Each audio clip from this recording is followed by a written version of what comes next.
Hello, citizens of YouTube land. Hey, I guess it's a little bit of a reversal from the intro today. But real quick, It's your real quick, VP and your president, and we're back once again with a review of Men in Black 2. But before we get into the review itself, quick disclosure, this video is protected by fair use. Any footage that we used is owned by Sony and Columbia Pictures. and any other clips that we might use for comparison's sake are owned by their respective copyright owners. Now, Yep. on with the review. Hello, citizens of YouTube. We already did that. Okay. Whichever. Whatever. Today's review is, of course, Men in Black 2. 2. Yeah. 2.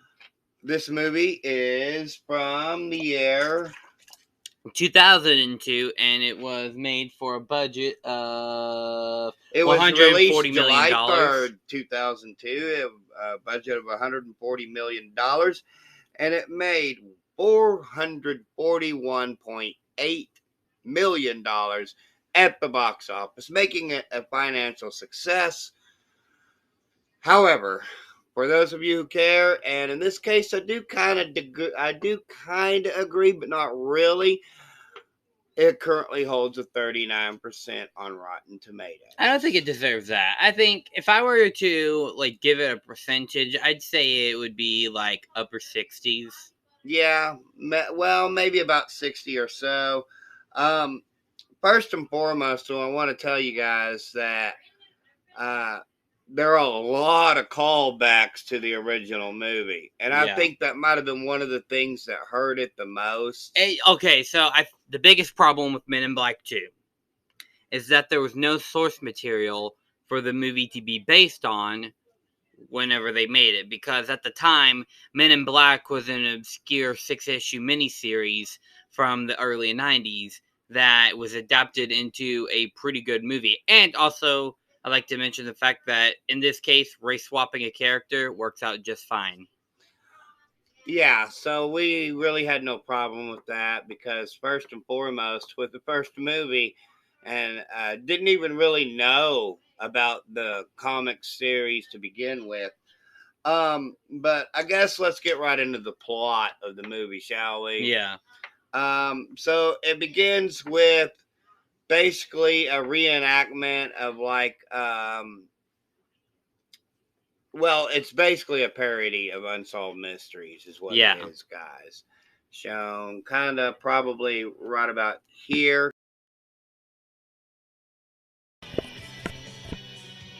You're about to see is not a news broadcast.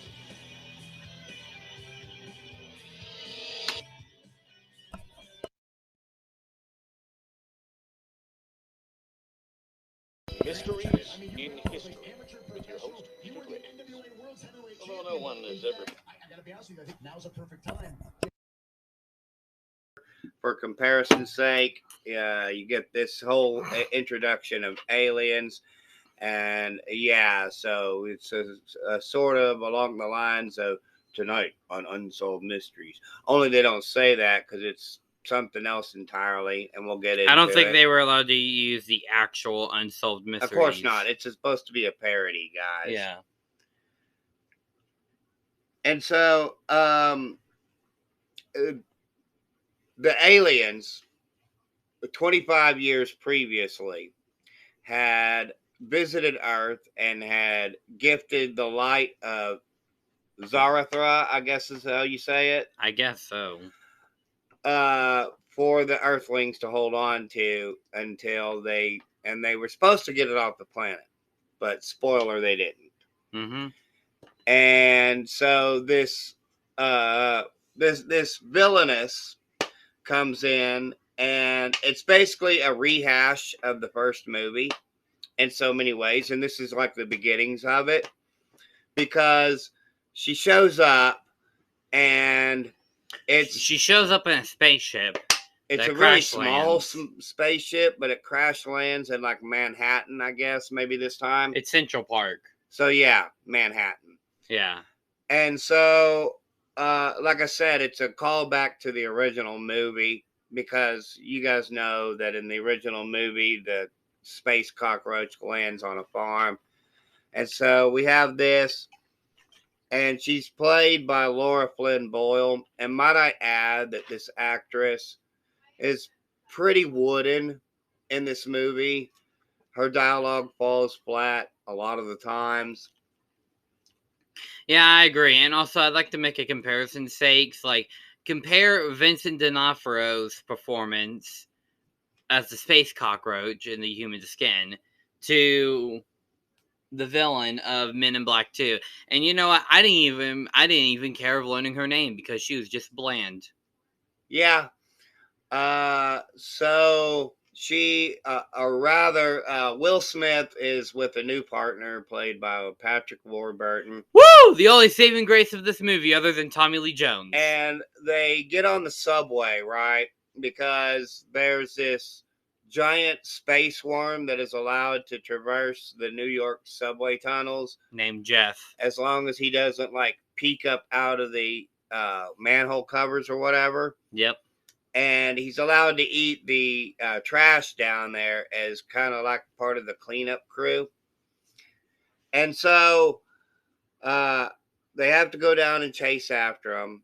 And you get kind of, well, a slapstick bit, very similar to the scene from the first movie where Will Smith's being bounced around. And it's kind of funny, I guess, but not really, because it's kind of like, well, we already saw this before, but I had wrote down some notes here. So they make references, or rather, let me gather my thought for a minute.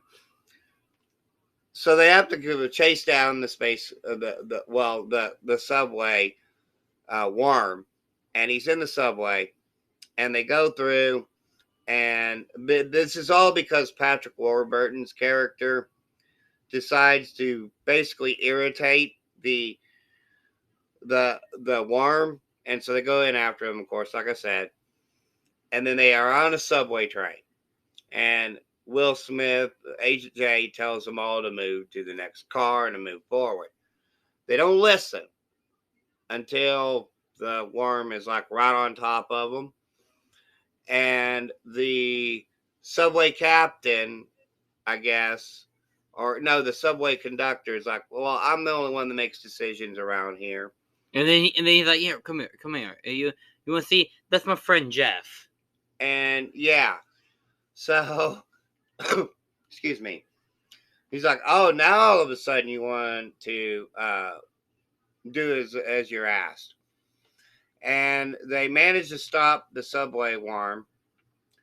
That's just what I'm going to call him. Jeff. And so then Patrick Warburton and Agent J, they go to have pie. Because apparently Agent J likes to flashy thingy, a.k.a. neuralize his partners. And so he gives the neuralizer to Patrick Warburton and tells him to get married and have kids. And then he subtly hooks him up with the waitress, which is kind of nice. Yeah. It is. And so then he has to talk to, is it Zed? Yeah. Is that his name? Zed. He has to have a conversation with Zed. And he's kind of upset because he keeps neuralizing his partners. And he tells him, well, in my defense, she wanted to go back to the coroner's office. Again, throwing it back to the original movie. It's kind of first movie callbacks. Yeah. And then the same alien creature, the villain, basically, she comes to the diner or a pizza parlor where I forgot what his name is. Anyways, it's some sort of alien himself. Yeah. And it's like, oh, you're too late. The light is actually leaving Earth tomorrow, and yada yada yada. And so the villainous goes to the Men in Black headquarters, and they're put on lockdown. Only he's able to get out, and he has to go track down Agent K, because he does that before. Yeah, it's kind of skipping ahead a little bit here, because the movie really didn't interest me that much, to be honest with you guys. But so they hold on here. I kind of oh yeah.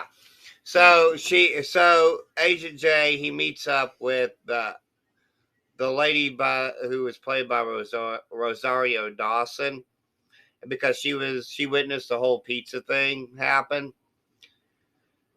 and she has a line in there, and she says It that must be pretty lonely, huh? our hearts tell us what to believe, which equals no Flash.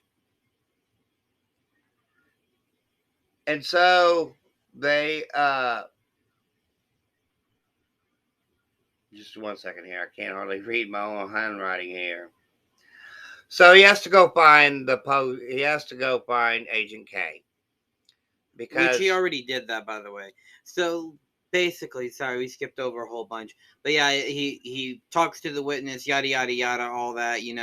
No flashy thingy, because and remember in the first movie, all witnesses got flashy thinged, or neuralized, I should say. Yeah. But afterwards, then he basically deneuralizes Agent K, Tommy Lee Jones's character, and he's like, "Why'd you do that? You weren't supposed to."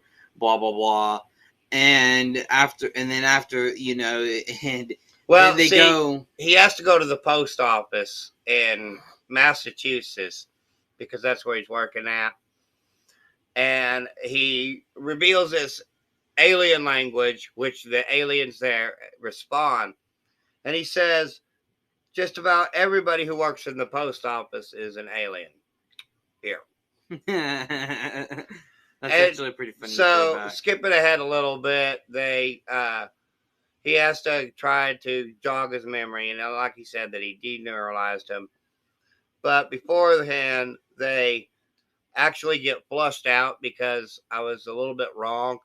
It was the villainess shows up, and the Men in Black headquarters gets put on lockdown. They get flushed out. Toilet gag, guys. Yeah. And so then afterwards, he then they then go to a locker in which they retrieve a card for Agent K, which then gets reserved, and then we meet David Cross again, apparently. But we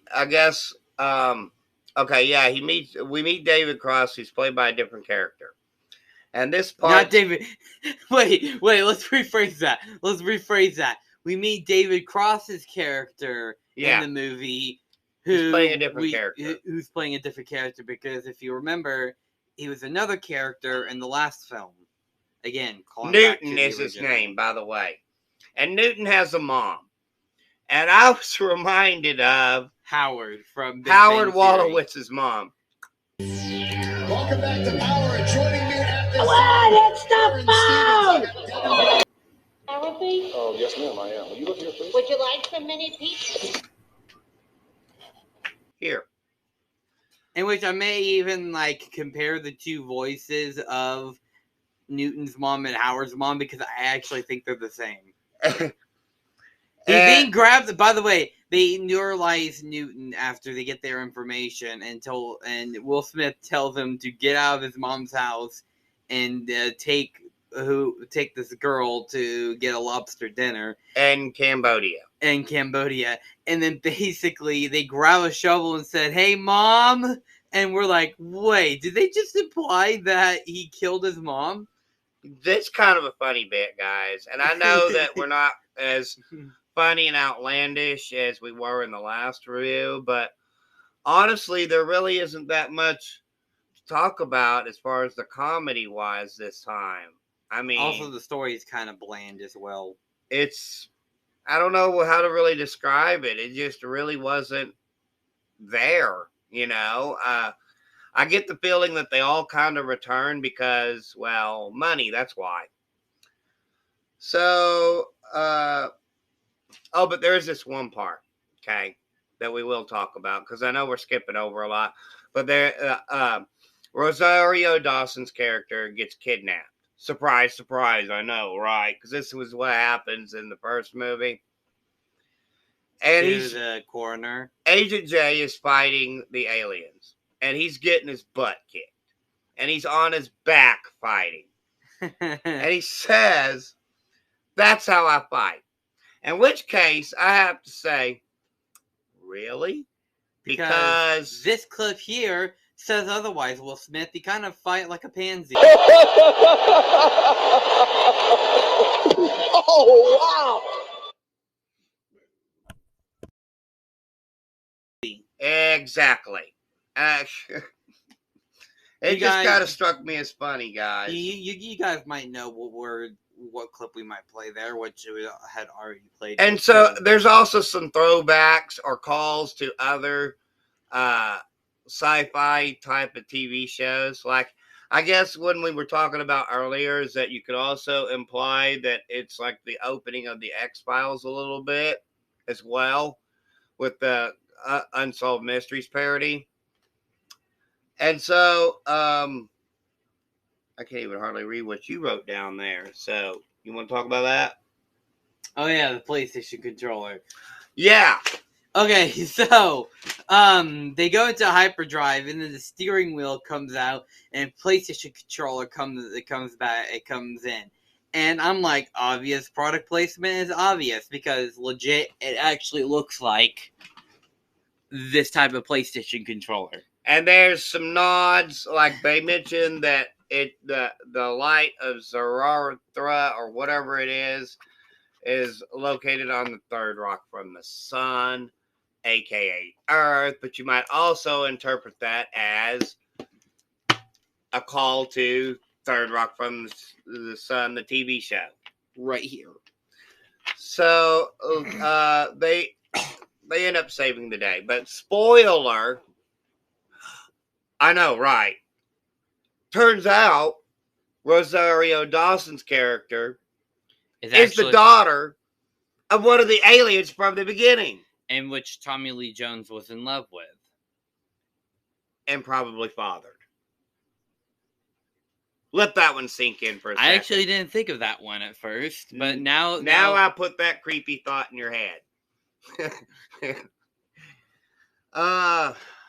So they saved the day again. And also, I want to point this out and talk about it. And I'm also going to show the clip here because it's actually pretty freaking cool. The only good part about this movie is until the very end. So you might as well just skip over the rest until the ending here, because it's actually really cool. Because they basically made like a gigantic, spectacular show about it. And they're like, wait a second, what about all of our stuff? The entire city of New York could see that. And so Tommy Lee Jones grabs his sunglasses, puts them on, and so does Will Smith. And he basically presses a button in which... he tells him, you still got a lot to learn, rookie. And he presses a button in which it shows that the... To be cool.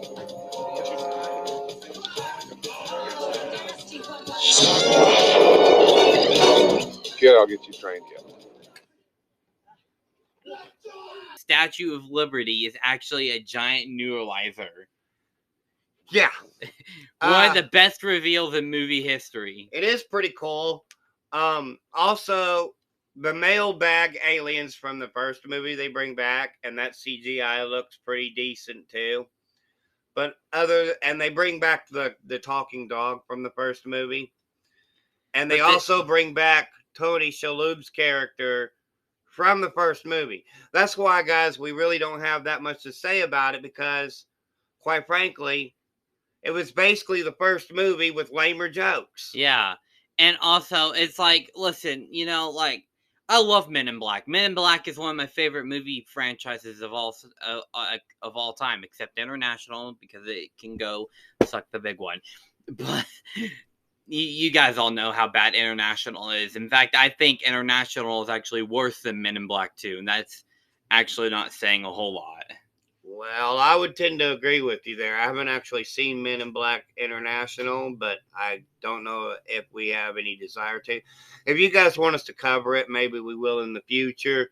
But for now, it's not really on the schedule, as most of you guys know by now that we have this specific schedule that we're doing.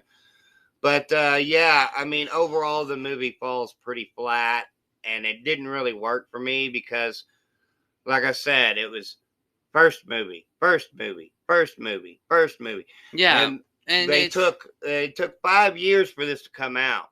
Okay, now Barry Sonnenfeld is once again the director, and he does a pretty decent job. But there's just not enough of a meat on the script for him to really work with. yeah, and Danny Elfman comes back as the composer, which I guess is also another saving grace.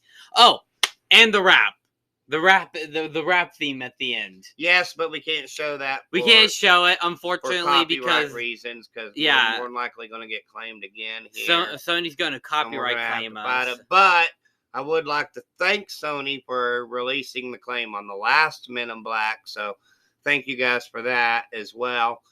But overall, you can either watch it or you don't have to, because honestly, you could just go straight to the third movie if you wanted to, which will be next week's review. Yeah, like the third movie actually adds more depth and characters to Men in Black than Men in Black 2 did. And honestly, I suggest just watching Men in Black 3. Yeah, instead. because Men in Black 2 is I good. didn't even feel like that the main bad guy, the villainous in this movie, was as threatening as the space cockroach. Yeah, that's another thing. If you compare the two bad guys, the space cockroach is more threatening and more of a presence in a way Yeah, than the original, because yeah, I would agree with that. half of the movie, like a good majority of the movie, they don't even encounter the main bad guy. But on multiple occasions, you see them encountering the space cockroach. But in this one, it's all about how Tommy Lee Jones has to jog his memory and yada yada yada. Stop. Just stop.